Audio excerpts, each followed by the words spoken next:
सुन तस्करी गर्न 7 कम्पनी खडा, 14 जनाको नाममा देखियो बैंकमा रकम। आखिर को हुन् यसबारेमा पनि सम्पूर्ण जानकारी आजकै समाचारमा।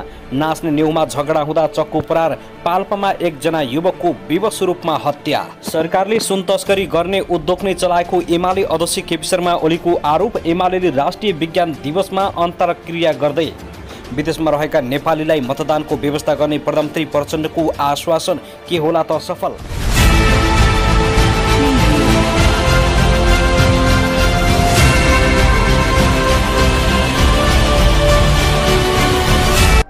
तपाई यतिखेर हेर्दै हुनुहुन्छ त्रिशुली खबर टिभी। 24 घण्टा ताजा खबरको लागि हाम्रो च्यानललाई सब्स्क्राइब गर्नुहोला, नजिक रहेको बेल आइकन दबाई हामीसँग जोडिनुहोला। चित्रबहादुर क्यासीको टिप्पणी, एउटा पनि कामै गर्न सकेनौँ भन्ने कि लुकेर यति बस्ने भन्ने अवस्था आइसक्यो। नेपाल चीन संयुक्त वक्तव्य, ताइवान मामिलामा कडा रवैयादेखि नाका नियमित सञ्चालनसम्मका एजेन्डा। काठमाडौँ महानगरपालिकाका मेयर बालेन्द्र शाहप्रति कटाक्ष गर्दै एमाले अध्यक्ष केपी शर्मा ओलीले भने, काठमाडौँबाट गरिबी लखेट्ने होइन, गरिब होइन। तस्बिरमा हेर्नु, सिटी बजाएर शिक्षकहरूले गरे काठमाडौँमा प्रदर्शन। एकीकृत समाजवादीका अध्यक्ष माधव कुमार नेपालको नेतृत्वमा समाजवाद जागरण यात्रा मूल व्यवस्थापन समिति गठन।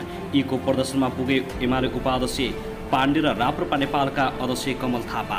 माइतीघर मण्डलमा डाक्टर र स्वास्थ्यकर्मीको प्रदर्शन। यीलाई समर्थन गर्दै केपी शर्मा ओलीले पनि भने, महानगरबाट गरिब होइन, गरिबी हटाउनु पर्दछ। एकीकृत समाजवादीको सचिवालय बैठक आज बस्दै आज पनि सडकमा सिट्ठी बजाएर उत्रिए शिक्षक। नेकपा एमाले बागमती अधिवेशन आजै साँझबाट निर्वाचन प्रक्रिया सुरु हुने। फुटपा व्यापार नेवारी व्यापार संस्कृतिको अंश पनि हो। एमाले अध्यक्ष ओली भई काठमाडौँ महानगरप्रति आक्रोशित। यस्तो बन्यो एमालेको बागमती प्रदेश अधिवेशनको अध्यक्ष मण्डल निर्वाचनका। नेपाल र चीनबीच 14वटा नाका खोल्ने सहमति, 12 बुँदेमा हस्ताक्षर। गठबन्धनले देशको सम्पत्ति लुट्ने, भ्रष्टाचार र अनियमितता गर्ने काम गर्छ। नेमुकिमका अध्यक्ष नारायणमान विजुको आरोप। प्रचण्ड सरकार धरापमा। बीआरआई कार्यान्वयनका लागि हस्ताक्षर हुँदै जीडीआईमा नेपालको पनि प्रवेश। हामीले महानगरबाट गरिबी लखेट्नुपर्छ। आइपीएसमा प्रधान सेनापतिको सहभागिताप्रति नेत्रविक्रम चन्द विप्लवको गम्भीर आपत्ति। अर्घाखाँचीमा 11 वर्षीय बालिका बलात्कार गरेको आरोपमा 21 वर्षीय युवक पक्राउ। कक्षा 12को ग्रेड वृद्धि परीक्षा आजदेखि सुरु। चिकित्सक कोटेको विरोधमा डाक्टरहरूको माइतीघरमा राखे जुलुससहित प्रदर्शन। डाक्टर र स्वास्थ्यकर्मी फेरि आन्दोलनमा। अभियन्ता यीलाई भेट्न पुगिन् उपमेयर सुनिता डङ्गोल। प्रचण्ड चीन भ्रमण गएकै बेला काङ्ग्रेस सभापति शेरबहादुर देउबाको यस्तो रणनीति के प्रचण्ड सरकार धरापमा छ? यस्तो भन्छन् काङ्ग्रेसका तल्लो स्तरका नेता। प्रचण्डसँग असन्तुष्ट गगन कुमार थापा र शेखर कोइरालाले अब नयाँ प्रधानमन्त्री चुन्नुपर्ने माग। देउबा ठुलो तनावमा। प्रधानमन्त्री पुष्पकमल दाहाल पुगे छोङछिङ। विद्यालय शिक्षा विधेयकबारे काङ्ग्रेस संसदीय दलको छलफल। एमाले बागमती प्रदेश अधिवेशन बन्द सत्र सुरु। नेपाल चीनबीच भएका समझदारीको 13 बुँदे संयुक्त वक्तव्य सार्वजनिक। र नेकपा एमाले अध्यक्ष केपी शर्मा ओली भन्छन्, यो सरकार भ्रष्टाचारको मालिक हो, यसलाई तुरुन्तै मिल्काएर फाल्नै पर्छ। संहिता कसैले बोकाइदिएको भारी हो भन्ने काङ्ग्रेसको तथ्य गलत भएको गगन कुमार थापाको भनाई। संहिता कार्यान्वयनप्रति गम्भीर भएको राष्ट्रपति रामचन्द्र पौडेल। अब हेर्नुहोस् पुरा समाचार।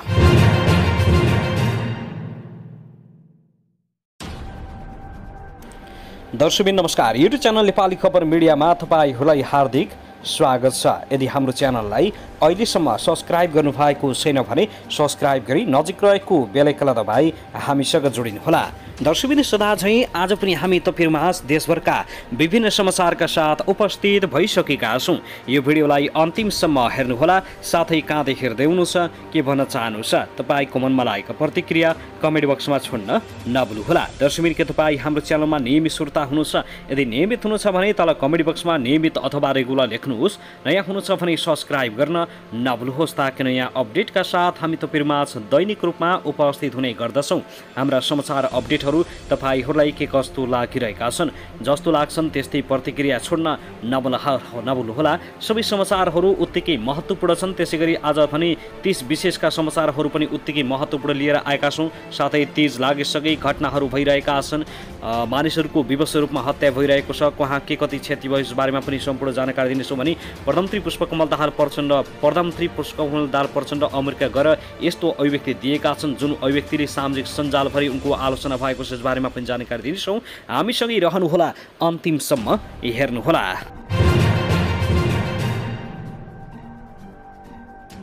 दर्शकबिन आउनुहोस् अब पहिलो तथा विशेष खबरतर्फ लागौँ। राष्ट्रपति रामचन्द्र पौडेलले संहिता कार्यान्वयनप्रति आफू निकै गम्भीर रहेको बताएका छन्। जनकपुर धाममा आयोजित नागरिक अभिनन्दन कार्यक्रमलाई सम्बोधन गर्दै राष्ट्रपति रामचन्द्र पौडेलले संहितालाई ठोस ढङ्गले कार्यान्वयन गर्न राजनीतिक दलसँग पहल गर्ने प्रतिबद्धता व्यक्त गरेका छन्। तिरहुतिया गाछी स्थित नवनिर्मित महेन्द्र नारायण निधि मिथिला संस्कृति केन्द्रको उद्घाटनपछि आयोजित नागरिक अभिनन्दन कार्यक्रममा राष्ट्रपति रामचन्द्र पौडेलले प्रदेश र स्थानीय तहलाई अधिकार बाँडफाँड गरी संहिताको मर्म अनुसार मिलाउनु पर्ने आवश्यक रहेको बताएका छन्। उनले राजनीतिक दलका शीर्ष नेतृत्व समक्ष संहिताको संरक्षण र प्रवर्धनका लागि तत्काल अधिकार बाँडफाँड गरी जनतालाई संहिताको अनुभूति दिलाउन पहल गर्ने पनि बताए। प्रधानमन्त्री पुष्पकमल दाहाल प्रचण्ड, नेकपा एमाले अध्यक्ष केपी शर्मा ओली र नेपाली काङ्ग्रेसका सभापति शेरबहादुर देउवाले चाहेमा संहिता कार्यान्वयनले ठोस गति दिने पनि उनको भनाइ छ। मुख्यमन्त्री सरोज कुमार यादव, धनुषा 3 प्रतिनिधि सभा सदस्य, पूर्व मन्त्री जुली कुमारी महतो, पूर्व मन्त्री विमलेन्द्र निधि, जनकपुर धाम उपमहानगरपालिकाका मेयर मनोज कुमार शाह लगायतले राष्ट्रपति पौडेललाई अभिनन्दन गरेका थिए। बिहान जनकपुर धाम आइपुगेका राष्ट्रपति पौडेलले जानकी मन्दिरमा 40 मिनटसम्म दर्शन तथा पूजा अर्चना गरेका थिए भने मध्य प्रदेशका प्रदेश प्रमुख हरिशङ्कर मिश्रले भेटघाट गरेका थिए। जानकी मन्दिरमा पूजापाठ र महेन्द्र नारायण निधि मिथिला संस्कृति केन्द्रको समूह उद्घाटन गर्न आएका राष्ट्रपति पौडेललाई जनकपुर धाममा उपमहानगरपालिकाको आयोजनामा नागरिक अभिनन्दन गरिएको हो। त्यसैगरी आउनुहोस् अब अर्को खबरतर्फ लागौँ। नेकपा एमालेका अध्यक्ष केपी शर्मा ओलीले काठमाडौँ महानगरका प्रमुख मेयर बालेन्द्र शाहलाई लक्षित गर्दै महानगरबाट गरिबलाई नभई गरिबी लखेट्नुपर्ने बताएका छन्। फुटपाथ सडक व्यापार हाम्रो परम्परागत नेवारी व्यापार संस्कृतिको अंश पनि रहेको भन्दै उनले असन इन्द्रचोक भोटाहेटीतिर 50औं वर्ष अघिदेखि यस्तो चलेको आफूले देखेको बताएका छन्। हो फुटपाथ हिँड्नकै लागि हो, पैदल यात्री सहज रूपमा हिँड्नु भनेर नै फुटपाथ बनाइएको हो। यसमा कसैको दुई मत छैन होला, मेरो पनि छैन।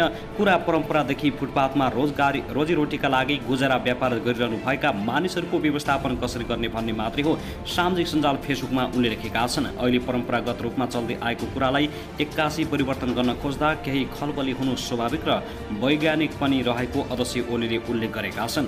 उपमेयरले भेट्नु भएको भन्ने सुने यो वार्ताबाट समाधान खोज्न सङ्केत हुन सक्छ। दुवै युवा हुनुहुन्छ, छलफल गर्नुहोस्, समाधान निकाल्नुहोस्। समाधानको उपाय के हुन सक्छ, तपाईँहरूको विचार पनि राख्नुहोस्। दर्शक त्यसगरी आउनुहोस् अब अर्को खबरतर्फ लागौँ। प्रधानमन्त्री पुष्पकमल दाहाल प्रचण्ड आज बिहान चीनको छोङछिङ पुगेका छन्।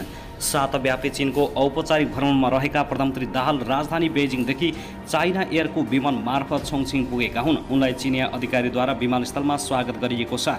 कार्यक्रम अनुसार आज उनले छोङछिङ कृषि विज्ञान प्रतिष्ठानको अवलोकन गर्ने भएका छन्। चिनिया कम्युनिस्ट पार्टीका पोलिट ब्युरो सदस्य एवं छोङछिङ नगरका पार्टी सचिव युआन चिन चनले प्रधानमन्त्री दाहालको स्वागत योग्य आयोजना गर्ने दिव्य भोजनमा सरिक हुने भएका छन्। साथै आउनुहोस् अब अर्को खबरतर्फ लागेको। काठमाडौँ महानगरपालिकाकी उपमेयर सुनिता डङ्गुले सडक व्यापार व्यवस्थापन गर्ने काम महानगरको नभएको बताएका छन्। सोमबार काठमाडौँमा आयोजित एक पत्रकार भेटघाट कार्यक्रममा बोल्दै उपमेयर डङ्गुलले यो समस्याको दिगो समाधान हुने गरी तत्काल एकीकृत नीति बनाउन सङ्घीय सरकारलाई आग्रह समेत गरिन्। उनले यो समस्या देशभरकै सबै सहरहरूमा भएकाले सङ्घीय सरकारले दिगो समाधान दिने गरी आवश्यक एकीकृत नीति बनाउन ढिलाइ गर्न नहुने स्पष्ट पारेका छन्। उपमेयर सुनिता डङ्गुलले यो समस्या समाधानका लागि काठमाडौँ महानगरपालिकालाई दबाब दिने काम नगर्न पनि अनुरोध गरिन्। काठमाडौँ महानगरपालिकालाई कसैको दबाबभन्दा पनि सुझाव आवश्यक रहेको उनको भनाइ छ। उपमेयर सुनिता डङ्गुलले काठमाडौँ महानगरपालिकालाई आफ्ना नीति र कार्यक्रम अनुसार अगाडि बढिरहेको बताएका छन्। उपमेयर डङ्गुलले सङ्घीय सरकारले आवश्यकता नीति कार्यक्रम बनाएर देशभरकै सडक व्यापारीहरूको समस्या समाधान गर्नुपर्ने स्पष्ट पारेका छन्। दर्शक त्यसगरी आउनुहोस् अब अर्को खबरतर्फ लागौँ। प्रधानमन्त्री पुष्पकमल दाहालले चीन नेपाल रेल परियोजना नेपालीहरूको साझा सपना भएको बताएका छन्। चीन भ्रमणका क्रममा प्रधानमन्त्री दाहालले चिनिया सरकारी सञ्चार माध्यम ग्लोबल टाइम्सलाई अन्तर्वार्ता दिँदै नेपाली जनताले चीन नेपाल रेल परियोजना छिटोभन्दा छिटो निर्माण भएको देख्न चाहेको बताएका हुन्। उक्त परियोजना नेपालका लागि पारवहन र व्यापारिक विविधताका महत्त्वपूर्ण हुने प्रधानमन्त्री दाहालको भनाइ छ। यस परियोजनाको मुख्य चिन्ता भनेको हामीले यसलाई कहिलेसम्म तयार गर्छौँ भन्ने नै हो। तपाईँलाई थाहा हुनुपर्छ कि यस परियोजनाका लागि पर्याप्त स्रोत आवश्यक पर्छ, जसलाई नेपाल एक्लैले वहन गर्न सक्दैन। साथै प्रधानमन्त्री दाहालले यस परियोजनाका लागि ऋणको आकार र शर्तहरू नेपालले व्यवस्थापन गर्न सक्ने खालको हुनुपर्ने पनि बताएका छन्। उनले यस परियोजनाका लागि सम्भाव्यता अध्ययन भइरहेको र छिट्टै त्यसको रिपोर्ट आउने बताएका छन्। प्रधानमन्त्री दाहालकै चीन भ्रमणका क्रममा मङ्गलबार बेजिङबाट जारी संयुक्त विज्ञप्तिमा पनि सीमापार रेलमार्गको सम्भाव्यता अध्ययनलाई तीव्रता दिने उल्लेख छ। जिलुङ केरङ्गु काठमाडौँ सीमापार रेलमार्गको सम्भाव्यता अध्ययनमा भएको प्रगतिमा पनि दुवै मुलुक सन्तुष्ट रहेको जनाइएको छ। चीनले नेपाललाई रेल सञ्चालनमा पनि चाहिने आवश्यक जनशक्तिलाई तालिम दिन तयार रहेको पनि वक्तव्यमा उल्लेख गरिएको छ। प्रधानमन्त्री दाहालले चीन नेपाल परियोजना आफ्नो कार्यकालमा सुरु हुन्छ वा हुँदैन भन्ने ठुलो नभएको बताएका छन्। चीन नेपाल रेलमार्ग महत्त्वपूर्ण परियोजना हो। यो परियोजनाको मेरै कार्यकालमा सुरु हुन्छ वा हुँदैन भन्ने कुरा महत्त्वपूर्ण होइन। नेपाल र चीनलाई रेलवे जोड्ने कुरा हामी सबैको साझा सपना हो, उनले अन्तर्वार्तामा भनेका छन्। साथै आउनुहोस् अब अर्को खबरतर्फ लागौँ। जीव ज्यानको सुरक्षा माग गर्दै प्रदर्शनमा उत्रिएका चिकित्सकमाथि प्रहरीले दमन गरेको छ। पोखरा डाक्टर कुटिएको विरुद्धमा काठमाडौँमा प्रदर्शनमा उत्रिएका चिकित्सकमाथि माइतीघर बण्डलमा प्रहरीले धरपकड गरेको हो। माइतीघरमा प्रदर्शनरत रहेका चिकित्सक र प्रहरीबीच घम्साघम्सी चलेको छ। लमजुङ सुदूर बजार नगरपालिका 7 की 57 वर्षीय बिरामी सुकमाया दुरारको सोमबार दिउँसो अस्पतालमा मृत्यु भएपछि उनका आफन्त कुटपिटमा उत्रिएका थिए। स्वास्थ्यकर्मी तथा स्वास्थ्य संस्थाको सुरक्षा सम्बन्धी पहिलो संशोधन ऐन 2079 अविलम्बन कार्यान्वयन हुनुपर्ने माग समेत उनीहरूले माग गरेका छन्। प्रदर्शनमा उत्रिएका चिकित्सकहरूले नेताहरू गफ चुट्ने, बिरामीले डाक्टर कुट्न पाइँदैन, चिकित्सक माथिको हिंसा बन्द गर लगायतका नारा लेखिएका प्लेकार्ड बोकेर प्रदर्शनमा उत्रिएका थिए। दर्शकमा त्यसगरी आन्दोलनमा रहेका शिक्षकहरूले मङ्गलबार सिटी बजार प्रदर्शन गरेका छन्। आन्दोलनमा रहेका राहत शिक्षक, बाल विकास शिक्षक, पेन्सन वञ्चित शिक्षक लगायतले मङ्गलबार सिटी बजाएर आन्दोलन गरेका हुन्। उनीहरूले काठमाडौँको माइतीघरदेखि बानेश्वर सडकसम्म सिटी बजाएर आफ्ना माग पूरा गर भन्दै नारा लगाएका छन्। गत असोज 7 गते नेपाल शिक्षक महासङ्घ र सरकारबीच 6 बुँदे सम्झौता भएको थियो। उक्त सम्झौतामा आफूहरूले उठान गरेका माग सम्बन्ध नगरिएको भन्दै राहत शिक्षक लगायतले आन्दोलनलाई निरन्तरता दिने निर्णय गरेका थिए। उनीहरूले 100% स्थायीको माग गर्दै अस्थायीको माग गर्दै आइरहेका छन्।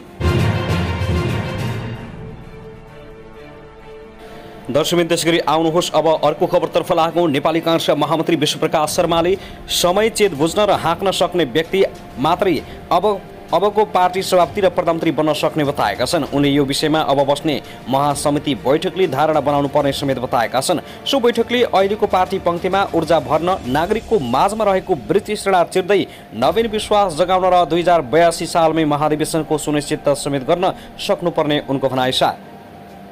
केन्द्रीय कार्य समिति बैठकको सम्मुखमा महामन्त्री शर्माको गुट अदल बदलका विषयमा टिप्पणी भइरहेका बेला उनले काङ्ग्रेसमा अहिले विचार समूहहरू र सिङ्गो पार्टीको विमर्शको केन्द्र भने फरक विषयहरूमा हुनुपर्ने दावी गरेका छन्। बिहिबारदेखि बस्ने काङ्ग्रेसको केन्द्रीय कार्य समिति बैठकको तयारीका विषयमा छलफल गर्न नेता शेखर कोइरालाले मङ्गलबार आफ्नो निकट नेताहरूलाई छलफलका लागि बोलाएका छन्। सो बैठकमा महामन्त्री शर्मालाई समेत निम्ताइएको थियो, तर शर्माले मङ्गलबार बिहानै सामाजिक सञ्जाल मार्फत कोइरालाले बोलाएको बैठकमा सहभागी नहुने बताएका थिए। दलहरूमा फरक विचार र विचार समूह हुनु स्वाभाविक हो, काङ्ग्रेसमा पनि छन्। यो अभ्यासलाई हार्दिक ढङ्गले लिनुपर्छ उनले लेखेका छन्। तर अहिलेको समय महासमितिबाट नीति, गति र मती उपर साझा दृष्टि निर्माणको समय हो। यो क्रममा महामन्त्रीले संयोजन र सम्पादन गर्नुपर्ने जरुरी विषयहरूप्रति सजग छु र रहनेछु उनले भनेका छन्। दर्शकबिन त्यसगरी आउनुहोस् अब अर्को खबरतर्फ लागौँ। रूपन्देहीको तिलोत्तमामा 2 समूह बीच भएको झडपमा 1 जनाको मृत्यु भएको छ। सोही झडपमा परि 3 जना घाइते भएका छन्। घाइतेमध्ये 2 जनाको अवस्था गम्भीर रहेको प्रहरीले बताएको छ। इलाका प्रहरी कार्यालय बुटोलका अनुसार विभिन्न जिल्लाबाट रूपन्देहीमा आएर मजदुरी गर्दै आएका समूहबीच सोमबार राति झडप भएको हो। एक होटलमा बसी मदिरा सेवन गरिरहेका मजदुरहरूबीच सामान्य विवाद बढ्दै जाँदा झडप भएको हो। झडपमा परि भेटोडा घर भई रूपन्देहीको मङ्गलापुरमा बस्दै आएका सुरेश स्याङतानको मृत्यु भएको प्रहरीले जनाएको छ। अर्को समूहको चक्कु प्रहारबाट गम्भीर घाइते भएका स्याङताङको अस्पताल लैजाने क्रममा बाटैमा मृत्यु भएको हो। झडपका क्रममा काठमाडौँ महानगरपालिका 1 बस्ने विकास वाइवा, मकवानपुरका रातु तामाङ र मकवानपुरकै हस्तसिंह तामाङ घाइते भएका छन्। उनीहरूको भैरवा मेडिकल कलेजमा उपचार भइरहेको र 2 जनाको अवस्था गम्भीर रहेको छ। प्रहरीले 13 जनालाई नियन्त्रणमा लिएर अनुसन्धान गरिरहेको छ।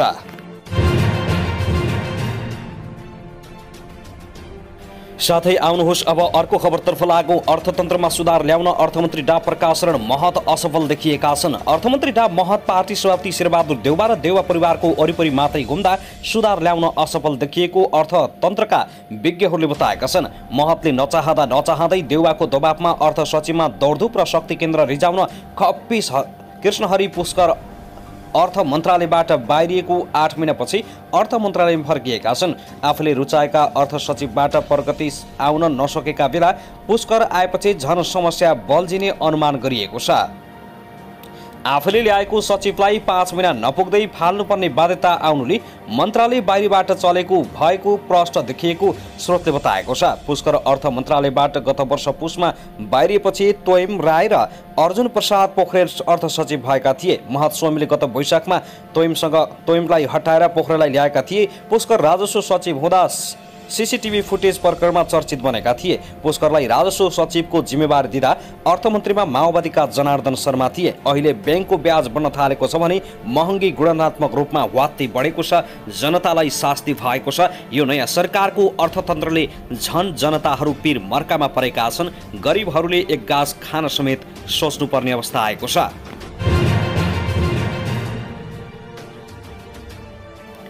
त्यसैगरी आउनुहोस् अब अर्को खबरतर्फ लागौं। नेपाली हिन्दू नारीको महान पर्व तीजका अवसरमा पशुपतिनाथ मन्दिरमा करिब 5 लाख दर्शनार्थीले दर्शन एवं पूजा आराधना गरेका छन्।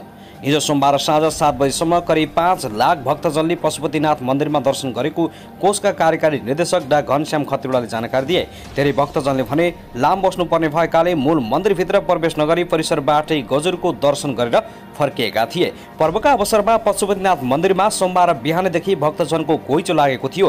पशुपतिनाथ मन्दिरमा यो वर्ष विगतभन्दा सहज रूपमा दर्शन गर्न पाएको भक्तजनले बताए। 15 वर्षपछि पशुपतिनाथको पूर्वी ढोका खोलिएपछि भक्तजनहरूलाई दर्शनमा सहज भएको पशुपति क्षेत्र विकास कोषले जनाएको छ।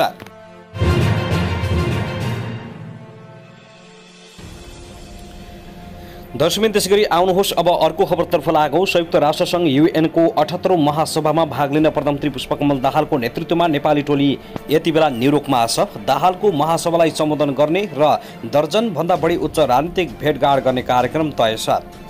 उनले द्विपक्षीय र बहुपक्षीय बैठकहरूमा पनि नेपालको प्रतिनिधित्व गर्नेछन्। अन्तर्राष्ट्रिय मञ्चमा नेपालको उपस्थितिलाई प्रभावकारी बनाउन कूटनीतिक हिसाबले यस्ता भेटहरूले विशेष महत्त्व राख्छन्।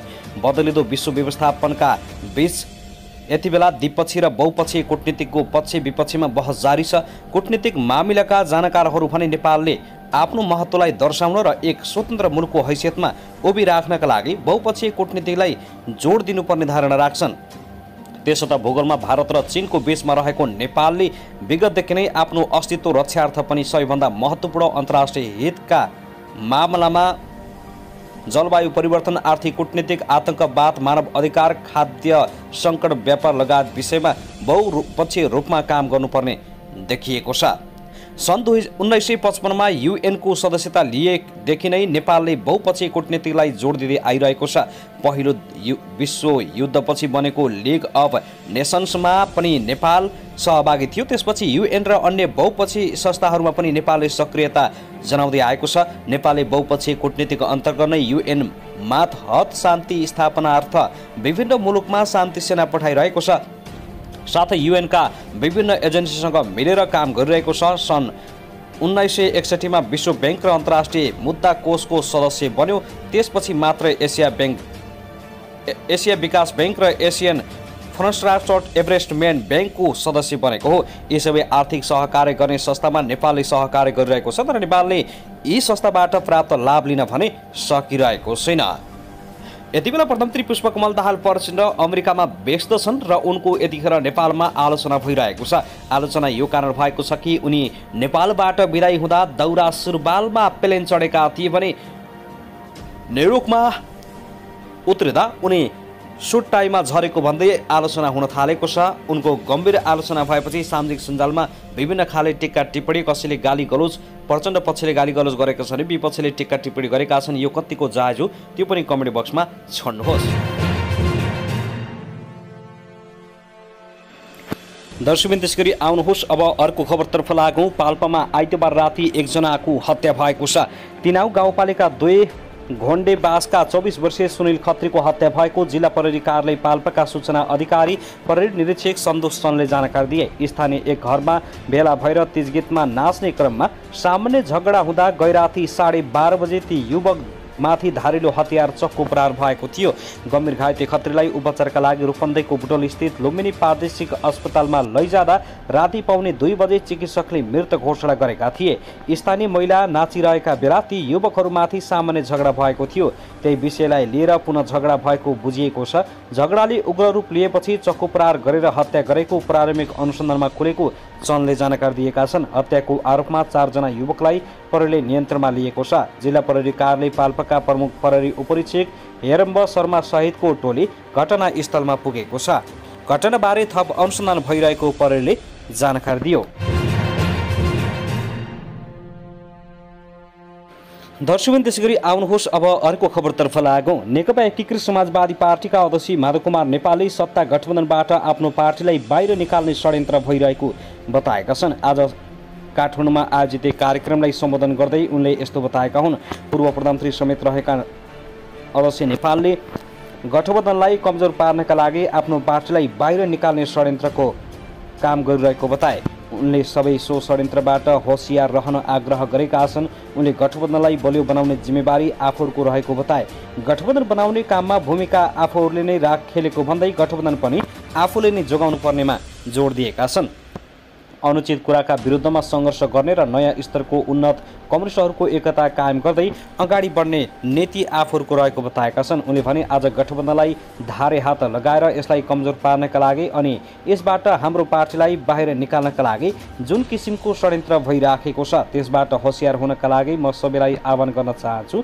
त्यसैले गठबन्धनलाई बलियो बनाउने हाम्रो जिम्मेवारी हो। अध्यक्ष नेपालले व्याख्यात्मक घोषणाको रूपमा एमसिसी पास नगरेको भए नेपालको हात तल पर्ने, नेपालको स्वाभिमानले नतमस्तक हुनुपर्ने स्थिति आउने दावी गरे। उनले व्याख्यात्मक घोषणापछि मात्रै पास गर्नाले विदेशीको गुलाम बन्नु नपरेको बताएका छन्। उनले एमसिसीको घोर विरोध गरेको कारण काम वाही पाउने भए मजदुर किसान पार्टी र मोहन विक्रम सिंहको पार्टीले 100 सिट कटाउने बताएका छन्। अध्यक्ष नेपालले एमसिसीको विरोध गर्न लगाएर आफ्नो पार्टीलाई सरकारबाट फाल्ने कुचेष्टा भएको आरोप लगाएका छन्। त्यसैगरी आउनुहोस् अब अर्को खबरतर्फ लागौँ। प्रमुख प्रतिपक्षी दल नेकपा एमालेका अध्यक्ष एवं पूर्व प्रधानमन्त्री केपी शर्मा ओलीले सरकारले सुन तस्करी गर्ने उद्योग नै चलाएको आरोप लगाएका छन्। आफूमाथि पशुपतिमा सुनको भनेर पित्तलको जलहरी चढाएको आरोप लगाएर सरकारले एयरपोर्टबाट क्विन्टलका क्विन्टल सुन तस्करी गरेको ओलीको भनाइ छ। पार्टी केन्द्रीय कार्यालय च्यासलमा आयोजित बढ्दो महँगी र उपभोक्ता हित विषयक विचार गोष्ठीमा बोल्दै उनले सरकारले चिलतिर औँलो देखाएर कुखुरा उडाएको शैलीमा क्विन्टलका क्विन्टल सुन तस्करी गरेको बताएका छन्। अध्यक्ष ओलीले माओवादी नेता कृष्णबहादुर महराका बाबु छोराप्रति सङ्केत गर्दै 9.5 केजी सुन तस्करी गर्नेलाई बचाउन 294 पटक फोन सम्पर्क गर्नेलाई सरकारले केही पनि नगरेकोमा आक्रोश व्यक्त गरेका छन्। वर्तमान सरकार उपभोक्तामाथि संस्थागत रूपमै गैर जिम्मेवार रहेको भन्दै ओलीले उपभोक्ताको हित संरक्षण गर्ने कर्तव्य च्युत नहुन हुने सचेत गराएका छन्। साथै नेकपा एमाले राष्ट्रिय विज्ञान दिवसका अवसरमा अन्तर्क्रिया कार्यक्रम गर्ने भएको छ। एमाले विज्ञान तथा प्रविधि विभागले राष्ट्रिय विज्ञान दिवसका अवसरमा अन्तर्क्रिया कार्यक्रम गर्न लागेको हो। केन्द्रीय पार्टी कार्यालयमा हुने सो कार्यक्रममा अध्यक्ष केपी शर्मा ओलीले सम्बोधन गर्नेछन्। राष्ट्रिय 11औं विज्ञान दिवस 2080 मा मनाइँदैछ। दिवसका लागि विज्ञान साक्षरता र उद्यमशीलता सबल अर्थतन्त्रको आधारशिला भन्ने नारा तय गरिएको छ। त्यसैगरी आउनुहोस् अब अर्को खबरतर्फ लागौँ। प्रधानमन्त्री पुष्पकमल दाहाल प्रचण्डले विदेशमा रहेका नेपालीलाई मतदानको व्यवस्था गरिने बताएका छन्। संयुक्त राष्ट्रसङ्घको 78औं महासभामा सहभागी हुन अमेरिकामा रहेका उनले त्यहाँ स्थित नेपाली सञ्चारकर्मीसँग भएको भेटमा नेपाली नागरिकलाई मतदानको अधिकारबाट वञ्चित हुन नदिने जनाएका हुन्। उनले विदेशमा रहेका नेपाली नागरिकलाई मतदानको व्यवस्था मिलाउन निर्वाचन आयोगलाई निर्देशन दिइसकेको जानकारी दिए। प्रधानमन्त्री दाहालले भ्रष्टाचार नियन्त्रण र सुशासनका लागि जस्तो सुकै कदम चाल्न पनि सरकार पछाडि नहट्ने बताएका छन्। सरकारले गरेका राम्रा र सकारात्मक कुरालाई भन्दा पनि कसरी बदनाम गर्न सकिन्छ भन्ने गिरोह सक्रिय रहेको उनको भनाइ छ। साथै आउनुहोस् अब अर्को खबरतर्फ लागौँ। प्रधानमन्त्री पुष्पकमल दाहाल र संयुक्त राष्ट्रसङ्घका महासचिव एन्टोनियो गुटेरेस बीच भेटवार्ता भएको छ। राष्ट्रसङ्घको 78औं महासभामा भाग लिन न्युयोर्क पुगेका दाहाल र गुटेरेस बीच राष्ट्रसङ्घको कार्यालयमा भएको भेटमा गुटेरेसले नेपालको शान्ति प्रक्रियाबारे चासो राखेका थिए। त्यस्तै शान्ति सेना, जलवायु परिवर्तन र दिगो विकास लगायतका विषयमा पनि छलफल भएको थियो। प्रधानमन्त्री दाहालले नेपाल र संयुक्त राष्ट्रसङ्घ बीचको सहकार्यलाई थप सुदृढ गर्न दुईजना सहमत भएको बताएका छन्। प्रधानमन्त्री दाहाल आइतबार न्युयोर्क पुगेका छन्। दाहालले आगामी असोज 4 गते महासभालाई सम्बोधन गर्ने कार्यक्रम रहेको छ। त्यस्तै परराष्ट्र मन्त्री एनपी साउथ र राजनीति तथा शान्ति स्थापना मामिलाका लागि राष्ट्रसङ्घीय उपमहासचिव रोजम्यारी डी कार्लो बीच पनि भेटवार्ता भएको छ। आइतबार भएको भेटमा उनीहरूबीच विश्व शान्ति र सुरक्षाका बारेमा छलफल भएको राष्ट्रसङ्घका लागि नेपाली नियोगले जनाएको छ। साथै शान्ति स्थापनाका लागि खेल्नुपर्ने विभिन्न मुद्दाहरूमा पनि छलफल भएको बताइएको छ।